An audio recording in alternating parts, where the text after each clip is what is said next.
Hi guys, Welcome to Hadithi. my name is Kelvin I'm Samantha. and we are the Mbirus. The third set of Mbirus after my dad and my granddad, that is. Yeah. So today we are going to talk about our love story, at least first part. We have a long story with a lot of details in there. So this is part one of our love story. Yes, so for those who don't know, I met my wife in Kenya. She's the one who came to Kenya. What did you come to do in Kenya?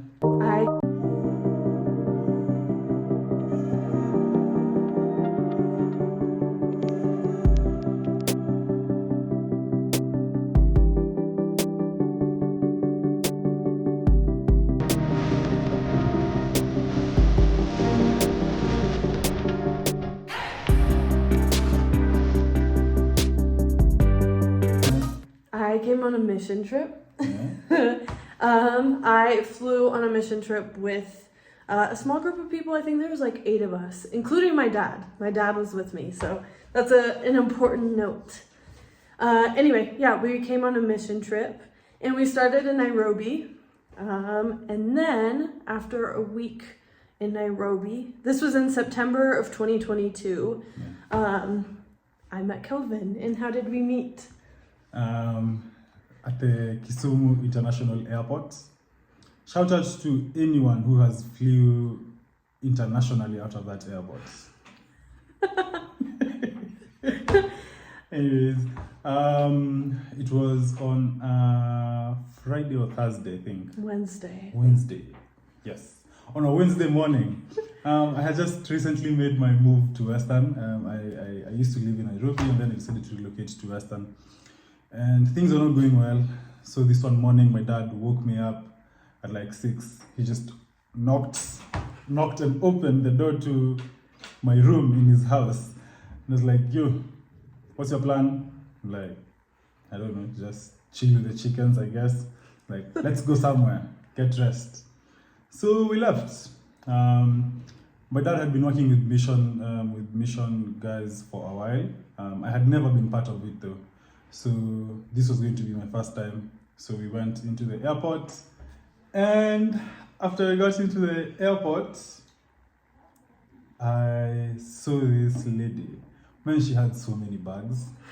She was just hauling bags, and I was fighting an internal battle whether I should help her or not. And then I was like, damn, she is beautiful. Anyways, I didn't help her. I just watched her go past. Wait, why though? I don't know. I didn't want to.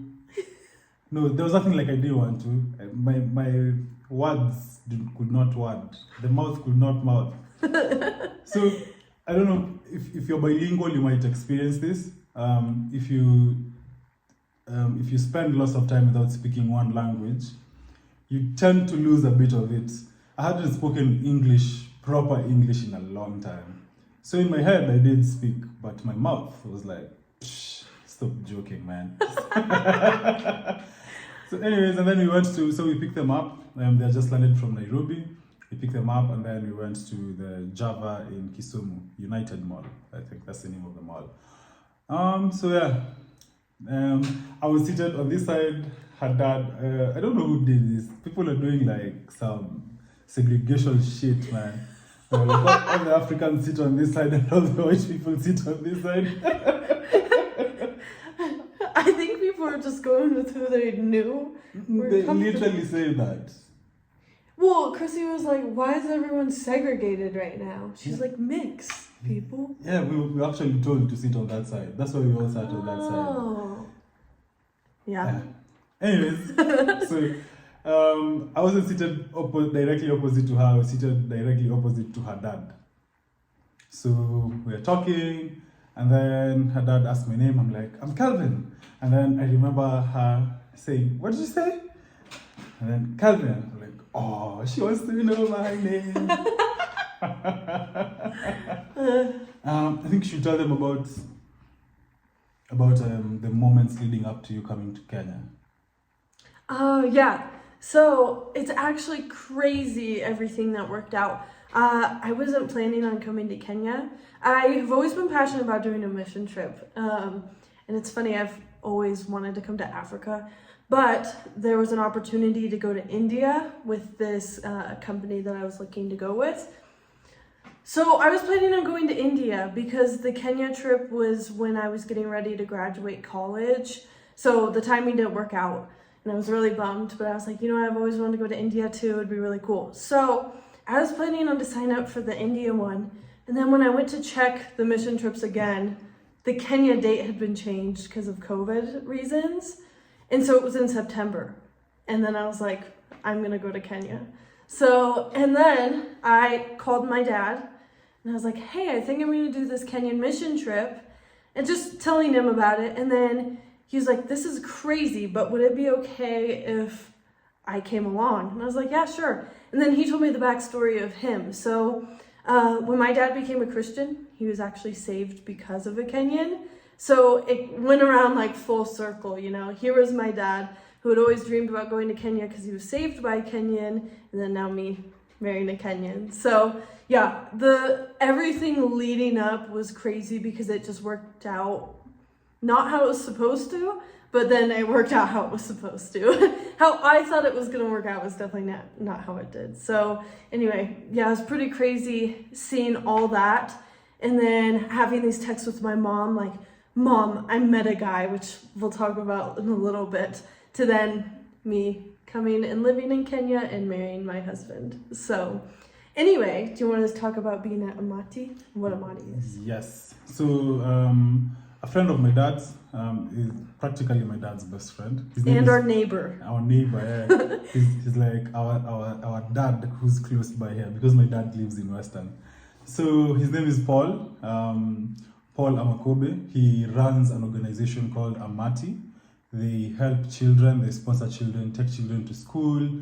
They enroll them in programs that will bring their well-being even more. They give them food and such because most of you who have been to some parts of Western Kenya know that there is a lot of poverty going on over there, and the parents of these kids usually decide to go to Nairobi or cities to look for better chances. So most of the kids are usually left by themselves or with their grandparents, who usually cannot sufficiently support their children. So Paul helps these kids and such. So on this day, we were going to Paul's place to see Amati. So we went to Amati. There's a fruit fly here causing chaos, causing havoc. So don't mind the fingers, don't mind the waving. Yeah, so we went to, it's a small village called Bumamu in Kakamega County, Butere, Sabatia. Those who know Sabatia, it's called Sabatia. Post Humlunza. Only the lawyers will understand that. Anyways, yeah, so we were there. Man, if you know me, you know I like being around Paul because of food, man. Lots of food. So we were just in Paul's house. Me, I was chomping it down. There's a cool photo. We will show you that cool photo that her dad took of me. Everyone liked me, from father to daughter. God's plan. Yeah, it's true. Yeah, so actually, like after the meal, guys were out there. She had a camera with her, and she was hanging around with these kids. They were playing with her hair, dancing, bubbles. It was a lot of fun. So I would stare at her. I was really staring at her from a distance, proper stare, like drop dead stare, you know. I decided, okay, we're bound to do something about it. So I went up to her. I went up to her and I asked her what she did. That was it, right? Mm-hmm. Yeah. And she told me about her degree, and she told me she does design, graphic design, websites and such. It's like, oh yeah, I'm an artist. Here, take my Instagram or give me your handle so I can follow you. Then you can see my work. So yeah, I took her Instagram. Her dad was playing football right besides us over there. Soccer for Americans, football, soccer, same thing. Football. Yeah, that's the true proper name for it. It's literally a ball played by feet. I know, but they would think American football. I know. This is like true football. Football. Yeah. So that's how we spoke. For the first time. For the first time, yeah. And by then it was already evening and they were about to leave and such. And then she asked me if I was going to be around for the rest of the trip, which I wasn't going to be around for the rest of the trip because I was just there for a day. I wasn't part of the plan or itinerary. So I'm digging around and I realized that they were going to build a house over there. So I go talk to my uncle. I'm like, yo, I hear you guys are building a house. Can I be part of it? So they're like, go talk to Walter. Walter is the foreman. So I went to Walter. I'm like, Walter, man, me, I really need a job. And I hear you guys are going to do a job. Did I really need a job? Do you think I really needed the job? No. So I had no idea what the job was. But anyways, Walter was like, if you're broke, yeah, man, you can come. So in his mind, he was like, this guy's not going to make it. He's going to die. So over the next, the job was it on a Monday or on a Sunday? I don't know the dates. I think, yeah, it was after the whole weekend. So, no, it was a day after. The start of the weekend. Yeah. No, we left on a Monday. It would have been the start of the weekend. Start of the weekend, yeah. So, on this morning when they were leaving Bumamu, they were going to Awasi. I hitched a ride with them and I get to share a bus with them, a truck with them. I was in the same tourist van that they were in and I was all tingling. So long story short, we get to Awasi and then we were drinking tea in the office of the organization that was sponsoring the Awasi trip. How was the tea on that hot afternoon? Let's just say I like iced tea. One crucial difference between Americans and Kenyans: hot tea, iced tea. Yep. Americans love their ice, that's for sure. So, and then everywhere we went in Kenya, they serve you hot tea, no matter how hot it was. And so, and you're in a room with a ton of people, so you're just, so it was rough. But what was keeping me cool was he was standing out there and I was just staring at him. I was like, but a key thing about mission trips is you are not supposed to have relationships start. It's like super important. I mean, like, that's not the reason you go on a mission trip. It's to help and serve and build community, which I built community, that's for sure.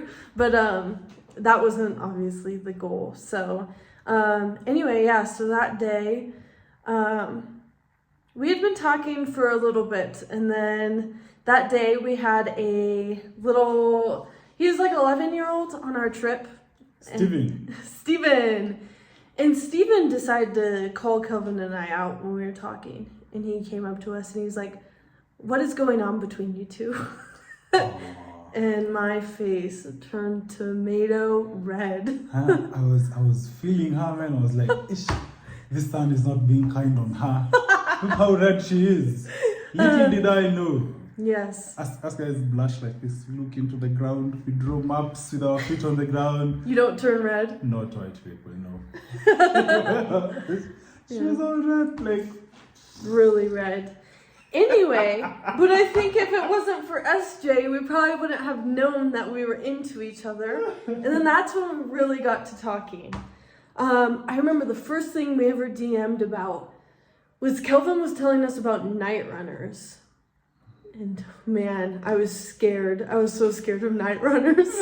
She didn't tell you an experience. They experienced a night runner in Bumamu. Okay, we experienced a night runner. Two of the people in the mission team, they were in a downstairs room and they experienced someone coming up to their window and shaking it and screaming, and it scared them so bad. Anyway, so after that, I was like, we were wondering what the heck happened, and then he started telling us about night runners, and oh my gosh, I was freaked out, sitting there doing a bunch of research. He was sending me news articles about night runners, and that's how we first DM'd. It was about night runners. Yeah, so on that, the same afternoon when she was looking at me, I was seated outside. So me, I had no business being in there because me, I just come as a casual laborer, you know. So I was seated out there, I was enjoying fruits. They had these really nice passion fruits. I was really digging them, so I was just out there enjoying them. And so I go onto one of the vans to speak to one of the drivers. His name was Mike. And Stephen Jr. was on this truck with us. Now that I think about it, he was in there with us. He was? Yeah, but me and Mike were speaking in Swahili, so he couldn't have picked up anything. Stephen Jr. was on his sugarcane. He had just discovered that sugarcane is an actual plant that is very sweet. So he was eating the shit out of it. Anyway, so, and then Sammy went and stood, like she was standing directly in front of us. And Mike was like, yo, have you spoken to this lady? I'm like, yeah, I've spoken to her. She's really cool. Like, she looks at you in a way. And I'm like, come on, man, chill, man, stop with the jokes. I'm like, bro, my life is literally revolving around white people. I know what I'm saying. You should go talk to her. And then I'm like, yo, she's pretty, man. I won't even lie to you. She gives me she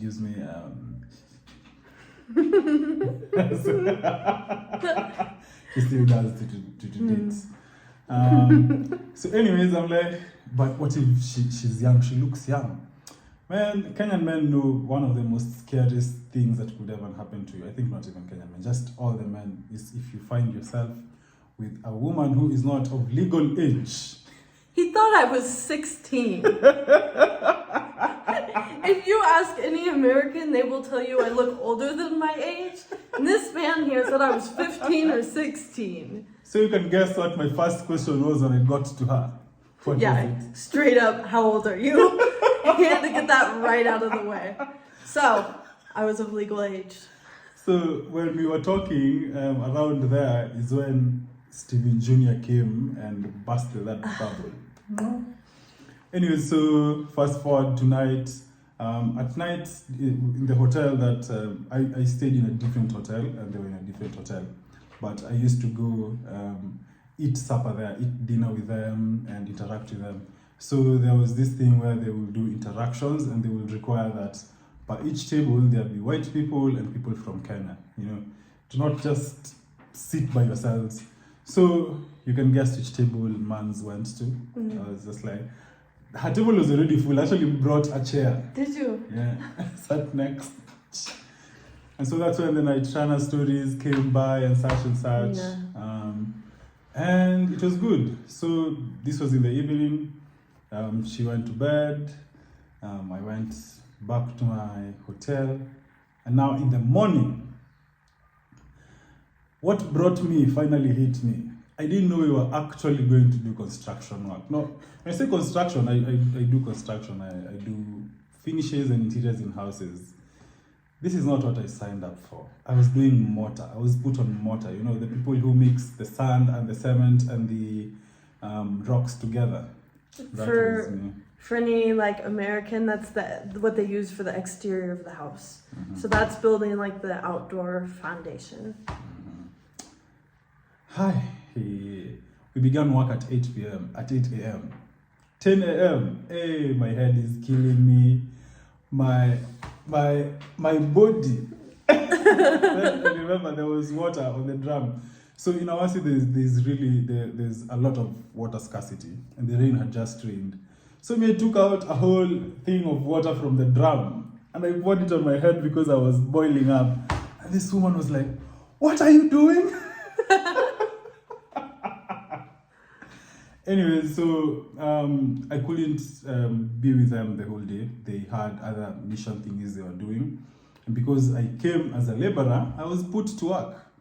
Man, there was like 4 fundis, man, to all the Kenyans, you know. There was 4 fundis and then there was only 2 of us who were doing all that work. So you're not trusting. Fundis like, yo, bring the water here, bring the water here. Just give me a break, man. That day at lunch they served us ugali and kunde. Kunde is one of the African green things. My wife does not like them. Man, did I eat. So in the evening, I left work, I took a shower, and I knew I was going to talk to someone. I was excited. Put on my perfume there. Just strolled. So us Labor guys had our own theme where we were supposed to eat in a different place and such. But me, I had to be around a certain lady. Yeah. So then we were talking, and then on this night the conversation got so good. Everyone was going to bed, and so almost everyone went, and it was just the 2 of us who remained back there in the hall. I remember her dad saying, "I'm going to bed now," and Sammy was like, "Okay, good night." And I was feeling so awkward. I was like, I feel like I'm snatching somebody's daughter away. And we weren't the only 2 up. So the mission leaders, including his dad, Paul, and then some of the Americans that were there, would have their late night meetings. So, you know, they're all discussing in the same like corridor as us, and we're like on the opposite side. So it was obvious. Everyone had went to bed other than us that something was going on. So that's where Tom, his dad, started getting teased about it. And mind you, this entire time, having a relationship on a mission trip is not allowed. So... Disclaimer, I didn't know that. Only she knew that. Yeah. Anyway, our trip leader clearly knew what was going on, and seeing that, so I decided to go talk to her about it and just clear things out of the air. And she was actually really cool about it. I think what was really important to keep in mind is like, we still did our separate things. He was doing the houses and we were doing different stuff those days. My whole priority was to be on the mission trip. So he was just like a little side bonus, a big side bonus. Anyway, but we made sure that we'd talk in the evenings when people went to bed, but those days were meant for what we came there for. So, all right, that is all we have for part 1. That's all we have time for. Look forward for part 2 though, where we talk about me coming and visiting Kelvin again, and then leading up to, well, our engagement and our marriage. Up until now. Yeah. So see you on Tuesday. Yeah. Don't forget to like, subscribe, and share. I'm still getting used to it. Don't worry about it. So subscribe, like, share, and hit that bell. Get notifications for on Tuesday. Thank you. Out.